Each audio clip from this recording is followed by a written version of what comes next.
नमस्कार दोस्तों। सुशांत सिंह की मौत के 2 दिन हो चुके हैं। इस 2 दिन के भीतर बॉलीवुड का वो विद्रूप चेहरा हमने देखा है जिसमें राजनीति है, जिसमें एक दूसरे के खिलाफ साजिशें हैं, जिसमें एक दूसरे पर संगीन आरोप हैं, जिसमें एक दूसरे को नीचा दिखाने की कोशिश है, जिसमें एक दूसरे को कमतर दिखाने, बताने और साबित करने का दिखावा है, जिसमें पाखंड है, जिसमें हिपोक्रेसी है, जिसमें झूठ है, जिसमें मक्कारी है, जिसमें परिवारवाद है, जिसमें भाई भतीजावाद है। सब कुछ बजबजा कर 2 दिन में सामने आ गया है। इस बीच सुशांत सिंह की मौत की जांच शुरू हो गई है। मुंबई पुलिस ने सुशांत सिंह की मौत के मामले में जो जानकारी मिली है उसके मुताबिक अब तक 16-17 लोगों से पूछताछ शुरू कर चुकी है या पूछताछ कर चुकी है। उसमें उनके करीबी दोस्त हो सकते हैं, उनसे लगातार मिलने वाले लोग हो सकते हैं, डॉक्टर्स हैं जिनसे वो इलाज करा रहे थे, और कुछ फिल्मी अभिनेत्रियां जिनसे उनकी करीबी दोस्ती थी, कुछ और लोग जिनसे वो संपर्क में रहते थे। इन सब से मुंबई पुलिस पूछताछ कर रही है। लेकिन इन सब के बीच क्या हुआ? क्या ऐसा 2 दिन में आपने समझा जो मैंने शुरू में कहा, और उसके बाद आपकी क्या राय बनी? हम जब बाहर से फिल्मी दुनिया को देखते हैं तो ग्लैमर है, पैसा है, शोहरत है, दौलत है, बेइंतहा लोगों की मोहब्बत है। लोगों के बीच जाते हैं तो सिर पर उठा लेते हैं लोग, वो सब दिखता है। लेकिन उसके भीतर कितना खोखलापन है, कितना अकेलापन है, और इन सब के बीच कितने तरह की साजिशें, कितने तरह की दुश्मनियां हैं, यह सब भी हमने देखा। जैसा कि मैंने आपको बताया कि पुलिस ने सुशांत सिंह राजपूत की मौत की वजहों की जांच शुरू कर दी है। वो जांच ये भी करेगी कि क्या उन्हें वाकई इतना मजबूर किया गया, इतना परेशान किया गया, इतना टॉर्चर किया गया कि वो आत्महत्या को मजबूर हो गए। खुदकुशी के अलावा उनके पास कोई चारा नहीं था। अगर ऐसा हुआ तो वो कौन लोग हैं? कोई लॉबी के लोग हैं, जैसा कहा जा रहा है। फिल्मी दुनिया में कई तरह की लॉबी काम करती है। कुछ ऐसे बड़े बड़े प्रोड्यूसर्स हैं जिन्होंने उनके खिलाफ कोई मुहिम चलाई, उन्हें टारगेट किया। उन्हें जो फिल्में मिली, कहा जा रहा है 5-6 फिल्मों के नाम आ रहे हैं, 5-6 प्रोड्यूसर्स के नाम आ रहे हैं, वो फिल्में उनके हाथ से निकल गई। और इसके बारे में बहुत सारे लोग बहुत कुछ लिख रहे हैं।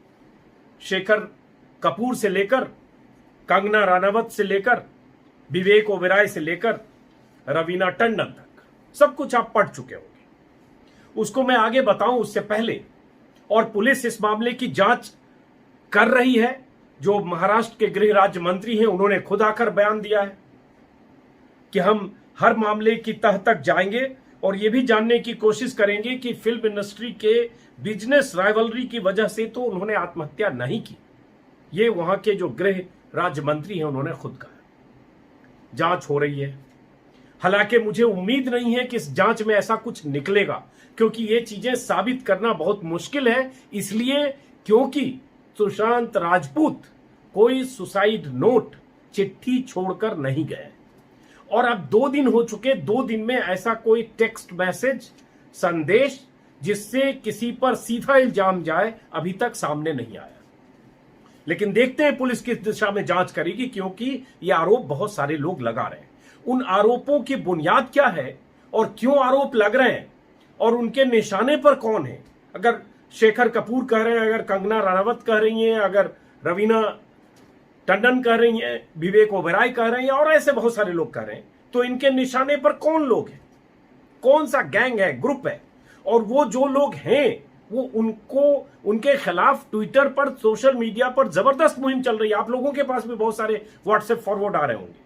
बहुत उनके नाम से ट्रेंड चल रहा है ट्विटर पर। कल भी चला। कल तो 10 ट्रेंड, जो टॉप ट्रेंड था वो सुशांत सिंह राजपूत के इर्द गिर्द था।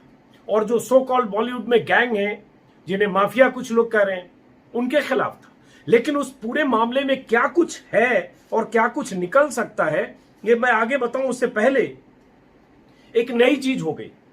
परिवारवाद, दोस्ती दुश्मनी, कम प्रतिभाशाली लोगों को आगे बढ़ाने के लिए जो गैंगअप होना है मुंबई की फिल्मी दुनिया में, जो 50, 60, 70 सालों से होता रहा, इन सब के आरोपों के बीच जो 2 दिन से चल रहा है, इन सब के आरोपों के बीच आज एक नई कहानी आ गई।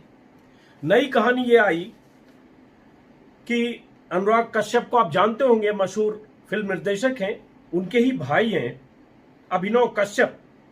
अभिनव कश्यप ने बहुत संगीन आरोप लगाए हैं अब सलमान खान और उनके परिवार पर। उन्होंने फेसबुक पोस्ट, एक लंबी पोस्ट लिखी है अभिनव कश्यप ने, और उस पोस्ट में उन्होंने सीधे सीधे सलमान खान के परिवार पर, अरबाज खान और उनके परिवार पर, और आपको बता दें कि वो दबंग के निर्देशक भी रहे हैं, जो बहुत चर्चित फिल्म है। उन्होंने आरोप लगाया कि उनके परिवार ने कैसे उनको बर्बाद करने की कोशिश की, और ये सुशांत सिंह राजपूत के साथ जो हुआ उसका एक्सटेंशन है, क्योंकि उन्होंने भी उसका जिक्र किया। और 2 दिन से ऐसे बहुत सारे फिल्मी लोग जिनका मैंने नाम लिया, वो सब इसी तरह के इल्जाम लगा रहे हैं अलग अलग लोगों पर। बहुत सारे वीडियो आप देख रहे होंगे, उस वीडियो को आज की तारीख में उसी संदर्भ में लोग सर्कुलेट भी कर रहे हैं।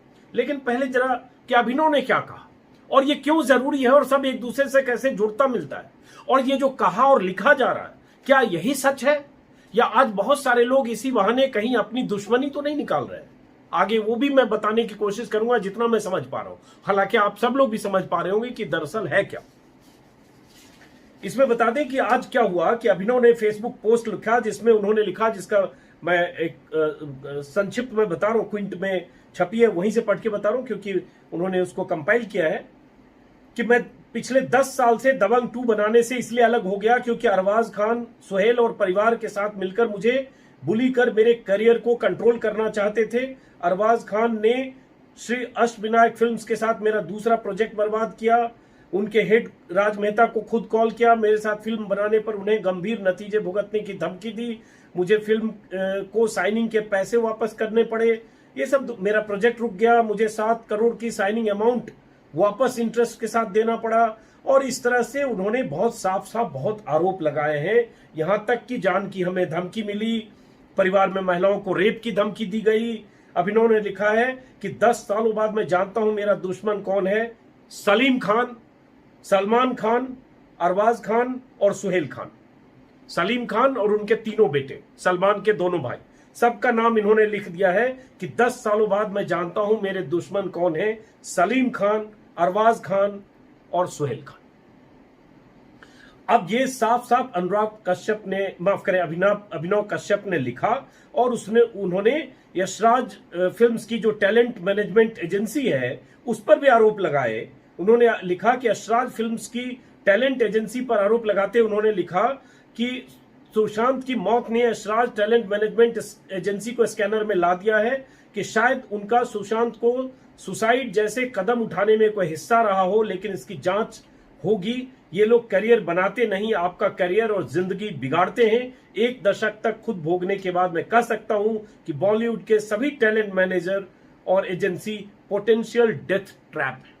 ये एक डायरेक्टर, जो सफल डायरेक्टर है, उसने लिखा, और उसकी एक लाइन है अभिनव कश्यप की, जिसमें उन्होंने लिखा है, उनका एक ही मंत्र है, हमाम में सब नंगे हैं और जो नंगे नहीं हैं उनको नंगा करो, क्योंकि एक भी पकड़ा जाएगा तो सभी पकड़े जाएंगे। ये उन्होंने साफ लिखा है। और उसके बाद चूंकि अनुराग कश्यप के भाई हैं, उनसे भी लोगों ने पूछा, तो अनुराग कश्यप ने इस पर सफाई दी है, जिसमें उन्होंने कहा है कि 2 साल पहले अभिनव ने मुझसे उसके बिजनेस से दूर रहने को कहा। वो जो कहते या करते हैं उस पर कमेंट करने का मेरा कोई अधिकार नहीं। उन्होंने अपना किनारा कर दिया। तो एक बड़ी बात इन्होंने आज सलमान खान और उसके परिवार को लेकर कह दिया। इसी तरह की बातें कंगना रनावत कह चुकी हैं, कल आपने वीडियो में देखा होगा। शेखर कपूर कह रहे हैं, शेखर कपूर ने साफ जो कहा वो भी आपने सुना। उससे पहले मैं चाहूंगा छोटा सा टुकड़ा एक बार कंगना रनावत की आपको फिर से सुना दे, ताकि सारी चीज रिकॉल हो। और उसके बाद ये कौन लोग हैं जो बार बार आत्महत्या के लिए उकसाने या आत्महत्या के लिए मजबूर करने जैसे मुकदमे और जांच की मांग कर रहे हैं। उसमें बीजेपी भी शामिल है। बीजेपी के जो नेता हैं, सांसद हैं, निशिकांत दुबे बहुत सक्रिय हैं, झारखंड के गोड्डा से सांसद हैं, वो भी इसकी लगातार जांच की मांग कर रहे हैं। लेकिन पहले जरा एक बार छोटा सा टुकड़ा कंगना रनावत का सुनिए, फिर आगे हम बात करते हैं कि कितनी सड़ांध, कितनी बजबजाहट सुशांत के बहाने बॉलीवुड से निकली। सुनिए पहले। सुशांत सिंह राजपूत की मौत ने हम सबको झंझोड़ के रख दिया है, मगर कुछ लोग जो इस चीज़ में माहिर हैं कि कैसे एक पैरेलल नैरेटिव चलाना है, वो इस तरह से चला रहे हैं कि हाँ, जिनका दिमाग कमज़ोर होता है वो डिप्रेशन में आते हैं, हाँ सुसाइड वगैरह कमिट करते हैं। जो बंदे ने स्टैनफोर्ड की स्कॉलरशिप, वो रैंक होल्डर है in his entrance for engineering, उसका दिमाग कमज़ोर कैसे हो सकता है? अगर आप देखें उनके कुछ लास्ट पोस्ट, वो क्लियरली कह रहे हैं कि लोगों को बैक कर रहे हैं कि प्लीज़ मेरी फिल्में देखो, मेरा कोई गॉड फादर नहीं है, मुझे निकाल दिया जाएगा इस इंडस्ट्री से। अपने इंटरव्यू में वो जाहिर कर रहे हैं कि मुझे क्यों नहीं ये इंडस्ट्री अपनाती है, I feel like a left over. तो क्या इसमें इस हादसे की कोई बुनियाद नहीं है? किस तरह से अगर किसी और स्टार किड ने इस तरह से 6-7 के साल के स्पैन में काय पहुंचे जैसे उनको कोई डेब्यू की कोई एक्नॉलेजमेंट, कोई अवार्ड नहीं मिला। चलिए, ये आप वैसे आप कल भी सुन चुके होंगे। इसी को आगे बढ़ाते हुए शेखर कपूर ने पहले लिखा था, फिल्म निर्देशक है, उनके साथ कोई सुशांत कोई फिल्म करने वाले थे, लेकिन ऐसा आरोप है कि उसको भी बहुत सारे लोगों ने सबोटाज करने की कोशिश की। शेखर कपूर ने पहले लिखा था कि मुझे पता है कि आप किस दर्द से गुजर रहे थे, मैं जानता था उन लोगों की कहानी जिन्होंने आपको इस कदर निराश किया कि आप मेरे कंधे पर रोया करते थे। काश मैं पिछले 6 महीने से आपके आसपास रह पाता। ये शेखर कपूर ने कल लिखा। तो जाहिर है कहीं निशाना साध रहे हैं कि मुझे पता है उन लोगों की कहानी। कौन है उन लोग, किसकी बात हो रही है, किसके लिए शेखर कपूर कह रहे हैं? और कह रहे हैं तो क्या पुलिस के सामने ये सब बात शेखर कपूर कहेंगे? क्योंकि पुलिस उनसे भी पूछताछ करेगी, क्योंकि उन्होंने कहा कि उन्हें पता था। और उनके कांधे पर अगर रोया करते थे सुशांत, तो जाहिर है शेखर कपूर को यह बात पहले कहनी चाहिए थी सार्वजनिक तौर पर। अगर इतने कुंठित, इतने फ्रस्ट्रेटेड, इतने दुखी, इतने अवसाद में थे सुशांत कुछ लोगों की वजह से, आज 6 महीने बाद अगर आप कह रहे हैं कि मैं आपके पास नहीं रहा, मुझे अफसोस है, तो मुझे लगता है, मुझे शेखर कपूर पर भी अफसोस है कि आपने एक लड़के को जो आपके कंधे पर रोया करता था, जो जिसकी कहानी आप जान रहे थे, और आप एक रिसोर्सफुल बड़े आदमी हैं फिल्मी दुनिया के, ऐसा शेखर कपूर कोई छोटी हस्ती नहीं है। तो शेखर कपूर ये सब देखते रहे और वो रोता रहा उनके कंधे पर। उन्होंने क्या किया, ये एक सवाल है। लेकिन फिर भी वो कौन लोग हैं, ये भी सवाल है। ये दोनों चीज समानांतर होनी चाहिए कि कौन लोग हैं जो आज सिर्फ बात कर रहे हैं, कौन लोग हैं जो तब उनकी मदद नहीं की। अगर सबने मदद की होती, उन्हें कंसोल किया होता, उनकी स्थिति समझने की कोशिश की होती, उनका हौसला बढ़ाया होता, तो आज सुशांत होता। सिर्फ अफसोस करने से बात नहीं होगी। वही शेखर कपूर आज क्या लिख रहे हैं? आज लिख रहे हैं कि आज दोपहर में उन्होंने ट्विटर पर लिखा कि कुछ लोगों का नाम लेने का कोई मतलब नहीं, वो लोग खुद उस सिस्टम के मारे हैं जिसका सभी विरोध कर रहे हैं। आप ट्वीट देख रहे होंगे, अंग्रेजी में लिखा, मैं हिंदी का तर्जुमा कर रहा हूं। अगर वाकई आप चिंतित हैं, गुस्से में हैं, तो सिस्टम को बदलिए, ध्वस्त करिए, किसी व्यक्ति को नहीं। आज एक तरह से रफू कर दे रहे हैं। अगर आप कल कह रहे थे कि उन लोगों की कहानी मैं जानता था जिन्होंने आपको इस कदर निराश किया कि आप मेरे कंधे पर रोए, तो आज आप ये क्यों कह रहे हैं? फिर आप कायम रहिए और वो बताइए जो सच, जो सिर्फ आप जानते हैं। क्योंकि सुशांत सिंह राजपूत ने कोई चिट्ठी नहीं लिखी, सुसाइड नोट नहीं है, उन्होंने कोई ऐसी जानकारी दुनिया को, अपने परिवार को नहीं दी जिससे पता चले कि दरअसल वो 6 महीने से इतना कैसे परेशान था। वो युवा लड़का जिसने दुनिया भर के सपने देखे, जिसके सपनों की लंबी लिस्ट है, वो सब हम लोग पढ़ रहे हैं लगातार 2 दिन से। बहुत तकलीफ होती है वो देखकर। एक युवा लड़का जिसमें असीम संभावनाएं थी, शानदार फिल्में की, शानदार अभिनय किया, वो आपके कंधे पर रोता रहा शेखर कपूर साहब। तो 6 महीने पहले आपने क्या किया? आपने उसके रोने धोने के बाद, उसके अवसाद में जाते हुए, सारी जानकारियों के बाद आप क्यों नहीं बाहर आए? ठीक है, आज आपने अफसोस जताया, लेकिन जिम्मेदारी उन सब लोगों की है जो जानते थे। और उसके बाद आज आप फिर पलटिए नहीं, फिर आप बताइए कि क्या कहानी थी, दुनिया के सामने आनी चाहिए। आज आप कह रहे हैं सिस्टम को ध्वस्त करिए, गुस्से को में है तो सिस्टम को बदलिए, व्यक्ति को नहीं। तो वो सिर्फ सिस्टम की बात नहीं कर रहा होगा, कुछ आपको बता रहा होगा, परिवारवाद की बात कर रहा होगा, कोई टॉर्चर कर रहा होगा, किसी ने उसका बिजनेस राइवलरी में उसका नुकसान किया, कुछ बताया होगा, वो बात आनी चाहिए और तथ्यों के साथ आनी चाहिए। अब बात आती है कि अब एक आरोप ये भी है कि बहुत सारे लोग कहीं इसमें पर्सनल स्कोर तो नहीं सेट कर रहे हैं। अब जैसे अभी देखिए, इन्होंने कहा है, सैफ अली का एक बयान देख रहा हूं, मैं बताता हूं। अभी सैफ अली ने एक बयान दिया है कि एक तरह से बहुत सारे लोग मौके का फायदा उठा रहे हैं और ये पाखंड है कि इस समय इसकी बात कर रहे हैं जब सुशांत की मौत हो गई। एक सेकंड होल्ड करिएगा। हाँ, कुछ लोग बॉलीवुड कैंप को सुशांत की मौत का जिम्मेदार बता रहे हैं, जबकि हो सकता है वो किसी और वजह से अपसेट हो, कोई पर्सनल वजह भी हो सकती है, हो सकता है फिल्मों से इसका कोई रिश्ता ना हो। ये एक तरह का पाखंड है जो लोग आज ये बात कर रहे हैं, ये सैफ अली खान कर रहे हैं। अब इनके कहने का भी क्या आधार है मुझे नहीं पता। तो एक तरह से अगर फिल्म की दुनिया को देखें तो दो धड़े में फिल्मी दुनिया बटा है। एक धड़ा सीधा सीधा वहां सुशांत की मौत के लिए एक परिवारवाद वाला ग्रुप, गैंग, और नाम ले तो सीधा करण जौहर से जिस ढंग से एक दो मुलाकातों में करण जौहर ने कॉफी विथ करण में जिस ढंग से बात की, आलिया भट्ट जिनके बारे में कहा जा रहा है कि कॉफी विथ करण में करण जौहर के साथ जब थी, किसी सवाल के जवाब में कुछ पूछा करण जौहर ने उनसे, उन्होंने एक तरह से मजाक उड़ाया। आप शायद वो वीडियो देख चुके होंगे। और उसके बाद बल्कि दो मौके ऐसे हैं जिसके बारे में कहा जा रहा है करण जौहर के साथ 2 बार शो में थी। तो ये बहुत बड़ा तबका ये भी कह रहा है कि जिस तरह से मुंबई में फिल्मी दुनिया में परिवारवाद होता है, जिस तरह से गैंगअप लोग करते हैं, जिस तरह से वो जो 40 साल 50 साल 60 साल से जिनके परिवारों ने फिल्मी दुनिया पर राज किया है, वो न्यू कमर के प्रति उनका क्या नजरिया होता है, इस पर बहुत सारे लोग इस पर इशारा कर रहे हैं और इस पर सीधे सीधे निशाना साध रहे हैं कि उन लोगों की वजह से सुशांत इतना डिप्रेशन में गया। और कुछ कंपनियों के नाम आ रहे हैं, मैं उन कंपनियों के नाम अभी नहीं लेना चाहता हूं, सोशल मीडिया पर वायरल है। जिन कंपनियां मतलब प्रोड्यूसर्स जिन्होंने उनको फिल्मों से बाहर किया या उनके बाइकआउट की अपील की या उनके खिलाफ कैंपेन किया, ऐसे बहुत सारी कंपनियों के नाम लिए जा रहे हैं। तो अब सवाल उठता है कि क्या चल रहा है फिल्मी दुनिया में। हाँ, ऊपर से आप सब कुछ इतना अच्छा दिखते हैं। आज विवेक ओबराय बयान दे रहे हैं, रवीना टंडन बोल रही हैं और बहुत सारे ऐसे लोग बोल रहे हैं, लेकिन साथ में एक ये भी है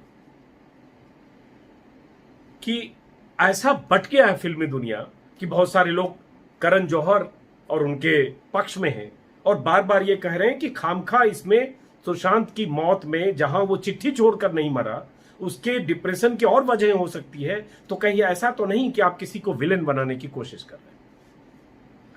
उसी में एक स्वरा भास्कर हैं, आप जानते होंगे, एक्टिविस्ट एक्ट्रेस हैं। उन्होंने भी यही लिखा कल, सुशांत ने कोई नोट नहीं छोड़ा है, हम नहीं जानते कि उसके साथ क्या हुआ, क्या वजह रही, वो शायद इस पर बात नहीं करना चाहता था, अब वो चला गया। इस तरह की हिपोक्रेसी नहीं होनी चाहिए या ये इडियोसिटी है। उसका जवाब हालांकि जैनब सिकंदर एक जर्नलिस्ट हैं, जैनब ने ही दिया है, जिसमें उन्होंने उसको कहा है, और उसमें चूंकि एक मजाक की बात थी कि एक मजाक जो उससे किया गया, उस जो वीडियो वायरल हो रहा है जिसमें उनके साथ उनका मजाक उड़ाया गया स्टेज पर, उसका जवाब दिया है कि भाई हो सकता है कि आप में सेंस ऑफ ह्यूमर हो और आपकी इतनी मोटी चमड़ी हो कि आप स्वरा आपको कोई फर्क न पड़े, लेकिन इस तरह से किसी का मजाक उड़ाना ठीक नहीं है, ये जैनब सिकंदर ने कहा है। ऐसे बहुत सारे लोग बहुत तरह से एक दूसरे को ट्रोल कर रहे हैं। इस ट्रोल में ऐसा लग रहा है कि ऐसी लड़ाई चल रही है कि एक दूसरे को नीचा दिखाने की, एक दूसरे को एक्सपोज करने की एक धड़ेबंदी हो गई और उसके बाद उस हिसाब से वैचारिक तौर पर वहां खांचेबंदी हो गई, मोर्चेबंदी हो गई। उसमें लगता है कई बार सच कहीं दफन न हो जाए। और ये इसमें कोई दो राय नहीं है कि फिल्मी दुनिया में परिवारवाद आज से नहीं दशकों से है, जब से फिल्मी दुनिया है तब से है। और उस परिवारवाद के दायरे में अपनी जगह बनाना बहुत आसान नहीं होता है, लेकिन यह भी उतना ही बड़ा सच है कि बहुत सारे लोगों ने अपनी जगह बनाई है, चाहे वो शाहरुख खान हो, चाहे इरफान खान हो, चाहे इवन सुशांत को इतनी फिल्में बनी, दर्जनों लोग हैं जिन्होंने अपनी जगह बनाई, छोटे शहरों से जाकर जगह बनाई, डायरेक्टर प्रोड्यूसर मनोज बाजपेयी, तमाम लोग, नाम लूंगा तो बहुत लंबी लिस्ट है, जिन्होंने अपने दम पर मुंबई में जगह बनाई, जिनका उसके पहले कोई परिवार नहीं था। आज हो सकता है उनकी दूसरी पीढ़ी आ गई। परिवारवाद की बात करेंगे तो आप सब लोग जानते हैं, अब इसको हर समय कहा जाता है कि 8-10 परिवार हैं जिसका इस फिल्मी दुनिया पर कब्जा रहा है 40, 50, 60 साल से। पृथ्वीराज कपूर का परिवार है, आप जानते हैं। राज कपूर, पृथ्वीराज कपूर के बेटे थे, 3 बेटे, राज कपूर, शम्मी कपूर, शशि कपूर, फिर राज कपूर के 3 बेटे, रणधीर कपूर, ऋषि कपूर, राजीव कपूर, और इसी तरह शम्मी कपूर का परिवार। तो इसी तरह से आप देखेंगे यश चोपड़ा का परिवार, यश जौहर का परिवार, करण जौहर जिनके बेटे हैं, रोशन परिवार, राकेश रोशन का परिवार, एक कपूर और परिवार है जिसमें बोनी कपूर, अनिल कपूर जिस परिवार के हैं। अब तो अमिताभ बच्चन को भी लोग कहने लगे क्योंकि उनकी भी दूसरी पीढ़ी है, कल को 10 साल बाद तीसरी पीढ़ी हो सकती है। धर्मेंद्र देओल की फैमिली है जिसमें धर्मेंद्र के दोनों बेटे सनी देओल, बॉबी देओल, हेमा मालिनी तो है ही जो उनकी सेकेंड वाइफ है, लेकिन हेमा मालिनी की बेटियां भी हैं। उनका जो चचेरा भाई अभय देओल है वो भी है, करण देओल भी आ गया। चोपड़ा परिवार तो बताए मैंने, खान परिवार है ही, सलमान खान, सलीम खान, अरबाज खान और सुहेल खान जिनका जिक्र और जिन पर आरोप अभिनव कश्यप ने लगाया है। रोशन परिवार में बताया, मुखर्जी परिवार। तो ऐसे बहुत सारे परिवार हैं जो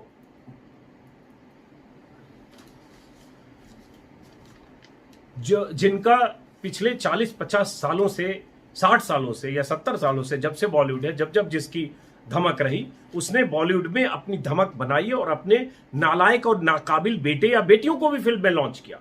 लेकिन यह भी उतना ही बड़ा सच है कि उनमें से बहुत नालायक, नाकाबिल लोग, भले पैसे उनके बाप के पास या दादा के पास था, लॉन्च हो गए, लेकिन उसके बाद टेक ऑफ नहीं कर पाए। 1-2 फिल्मों के बाद फिनिश हो गए, खत्म हो गए। नाम नहीं लेना चाहता, बहुत सारे ऐसे लोग हैं। राज कपूर के परिवार के भी लोग ऐसे हैं, कपूर खानदान के भी लोग ऐसे हैं, हर परिवार के ऐसे लोग हैं जो आए लेकिन दिखे नहीं, 1-2 फिल्मों के बाद साफ हो गए। फिरोज खान, संजय खान के परिवार के भी ऐसे लोग हैं, 2-3 फिल्में की, साफ हो गए। तो आखिर में चलता वही लंबे रेस का घोड़ा वही होता है जिसमें दम होता है। लेकिन हाँ, फिर होगा कि भाई जिसको मौका मिलेगा वही चलेगा। सुशांत के बारे में जो उनकी फिल्म है छिछोरे, उसकी जबरदस्त तारीफ हुई, जिसका जिक्र किया है कंगना ने। अब इन सब के बीच असली सवाल यह है कि क्या जिस तरह से बॉलीवुड में परिवारवाद होता है और जिस तरह से उस परिवारवाद की वजह से जो न्यू कमर और ऐसे लोग संघर्ष करते हैं और वो डिप्रेशन की कगार पर जाते हैं, क्या इस पर कोई बात होगी? आज शेखर कपूर कह रहे हैं सिस्टम को तोड़िए, तो क्या ये सिस्टम बदल जाएगा? और उसमें आज जो लोग कह रहे हैं, क्या वो लोग कल, परसों, साल, 2 साल, 4 साल बाद ऐसे बात करेंगे? अब जैसे मुकेश भट्ट है, महेश भट्ट, मुकेश भट्ट का परिवार है, भट्ट परिवार भी है। आलिया भट्ट पर चूंकि आरोप है, चूंकि उन्होंने मजाक उड़ाया, ये कहा जा रहा है करण जौहर के शो में, और उनके खिलाफ ट्रेंड भी किया गया। हालांकि क्या आपको लगता है कि सिर्फ इन वजहों से वो डिप्रेशन में गया सुशांत? हाँ, करियर की चिंता हो सकती है, कुछ लोग कह रहे हैं पर्सनल भी हो सकती है। मैं जानता नहीं हूं, इसलिए मैं जो फैक्ट है रख रहा हूं, आप अपनी राय बनाइए। लेकिन हाँ, ये सही है कि एक सितारे की मौत हुई है, एक सपने की मौत हुई है। एक लड़का जो अपना भविष्य देखता था, जो प्रतिभाशाली था, जो छोटे शहर से अपने संघर्ष के दम पर डांस ग्रुप से संघर्ष करता हुआ इंजीनियरिंग के बैकग्राउंड का लड़का गया, अच्छी फिल्में की और उसके बाद यूं दुनिया छोड़कर चला गया। मुकेश भट्ट साहब हैं, आज वो इस तरह के बयान, उनको भी बहुत लोगों ने उनकी लानत मलामत की। जब उन्होंने एक चैनल पर बातचीत करते हुए टाइम्स नाउ पर उन्होंने कहा कि मैं सुशांत को लेकर मुझे पहले से अंदेशा था क्योंकि वो बहुत मुश्किल में थे और कहीं काफी डिप्रेस थे। 1.5 साल पहले सुशांत से मुलाकात हुई तो उनसे फिल्म और जीवन के कई पहलुओं पर बात हुई। उसी बातचीत के दौरान मुझे लगा कि वो बेचैन आत्मा है और उनसे सड़क 2 के लिए बात कर रहे थे, लेकिन फिल्म की बात नहीं बनी। और उसके बाद यहां तक उन्होंने कह दिया कि मैंने अपने भाई से भी कहा कि सुशांत भी प्रवीण बॉबी की राह पर बढ़ रहे हैं, मेंटल हेल्थ को लेकर डॉक्टरों से संपर्क में हैं। और उसके बाद ये बात कहना, अगर मुकेश भट्ट आज ये कह रहे हैं कि मेंटल हेल्थ उनका खराब था, 1.5 साल पहले उनको लगा, तो ये सब लोगों की जिम्मेदारी नहीं होती है। अगर आप ऐसे होता है तो आप हम परिवार हैं, फिल्मी दुनिया एक परिवार है, सब लोग एक हैं, और उसके बाद आप इस तरह की बयान दे रहे हैं, आकर आप कह रहे हैं कि उनसे बातचीत करके लगा कि बेचैन आत्मा है और मेंटल हेल्थ उनका खराब था। ये मुकेश भट्ट कर रहे हैं। भट्ट परिवार के बारे में आप जानते हैं, पूरा परिवार एक पीढ़ी उनकी है जो अगली पीढ़ी दूसरी पीढ़ी फिल्म में है, तीसरी पीढ़ी बल्कि। तो इन सब को लेकर बहुत लोगों में नाराजगी है, आक्रोश है। और मुकेश भट्ट ने जो ये कहा उसको लेकर जो केंद्रीय मंत्री हैं बाबुल सुप्रियो ने भी ट्वीट किया कल कि आपकी बात से मैं दुखी हूं, मुझे आश्चर्य है कि आप ऐसी बात कर रहे हैं, और उसके बाद आप उनके पिता के उम्र के हैं, आप ऐसी बात न करें। एक दिलचस्प क्या हुआ है कि बीजेपी के बहुत सारे नेता और मंत्री राज्यों से लेकर केंद्र तक, बाबुल सुप्रियो केंद्र में मंत्री हैं, निशिकांत दुबे का जिक्र कर चुका, ये सब लोग इसको जांच हो और इसके पीछे खुदकुशी के लिए मजबूर करने वाले लोग हैं उनके गिरेबान तक पहुंचे, और उसके बहाने करण जौहर और बहुत सारे लोगों की घेराबंदी हो रही है। अगर कोई गैंग गिरोहबंदी करके या कोई परिवार का बड़ा ग्रुप या कोई प्रोड्यूसर्स का ग्रुप अगर उसको मजबूर करके इस हद तक पहुंचाया तो जांच जरूर होनी चाहिए। लेकिन मुझे कई बार लगता है कि इसमें एक दूसरे से दुश्मनी का स्कोर सेटल करने की भी कोशिश हो रही है, वो नहीं होनी चाहिए। वो फिर क्या है, कहीं पे निगाहें कहीं पे निशाना। आपकी किसी से पर्सनल खुंदक है, आप आज उस पर भी शुरू हो गए, तो इसके भी खतरे इसमें हैं। फिलहाल इस वीडियो को मैं यहीं खत्म करता हूं और लगातार हम इस पर नजर रखेंगे कि आने वाले समय में अगले 2 दिन 4 दिन में क्या पता चलता है। और साथ में ये कि जो लोग आज चिंतित हैं परिवारवाद के खिलाफ, तो क्या वाकई परिवारवाद पर चोट करने जैसी कोई बात हो पाएगी क्या? मुश्किल है, क्योंकि उन लोगों की जड़ें इतनी गहरी हैं कि इस तरह के बयानों से बहुत फर्क नहीं पड़ने वाला। और दूसरी बात कि अगर इतने संगीन आरोप लगाए जा रहे हैं तो यह आरोप, इसकी हकीकत भी सामने जरूर आनी चाहिए कि दरअसल पूरा मामला था क्या। हम इंतजार करेंगे कि पता चले कि पुलिस जांच में क्या पता चलता है। हालांकि उस जांच को लेकर भी कुछ लोग तंज कर रहे हैं कि सोशल मीडिया के दबाव में हो रहा है, जो भी हो रहा है, लेकिन पता तो चले कि एक लड़का किस कदर और इस कदर क्यों मजबूर हो गया कि उसने खुदकुशी कर ली। नमस्कार।